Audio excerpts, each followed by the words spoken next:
Praise the Lord. என்னடா குப்பையை வீடியோவில் காட்டுறேன் அப்படின்னு நினைக்கிறீங்களா? இது வேறு ஒன்றும் இல்லை. நேற்றுக்கு தீபாவளி. அதை கொண்டாடினதுக்கப்புறம் பட்டாசு எல்லாம் விடுவாங்க. அதில் உள்ள வேஸ்டேஜஸ் சைடில் ஓரமாக ரோட் சைடில் இருந்துச்சு.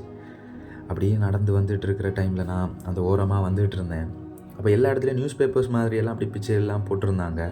ஆனால் இந்த இடத்துல அந்த பேப்பர்ஸை பார்க்கும்போது கொஞ்சம் இன்னும் டிஃப்ரெண்ட்டாக இருந்துச்சு, சந்தேகமாக இருந்து சொல்லிவிட்டு எடுத்து பார்த்தேன்.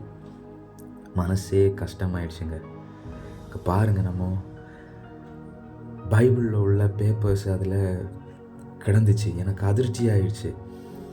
என்னடா நம்ம பைபிளில் உள்ள பேப்பர்ஸை வச்சு கிராக்கர்ஸ் பட்டாசு தயாரிச்சிருக்கிறாங்களா அப்படின்னு சொல்லிட்டு. ஆண்டோடைய பிள்ளைங்க, இதுக்காக நம்ம பாரத்தோடு ஜெபிக்கணும். இப்படி ஆண்டோடைய வார்த்தைகள் இப்படி வேஸ்ட்டாக போகக்கூடாது. ரோட்டில் அது ஒரு குப்பையாக அந்த இடத்துல அது கிடக்குது. இதுக்காக நம்ம பாரத்தோடு நம்ம ஜெபிக்கணும்.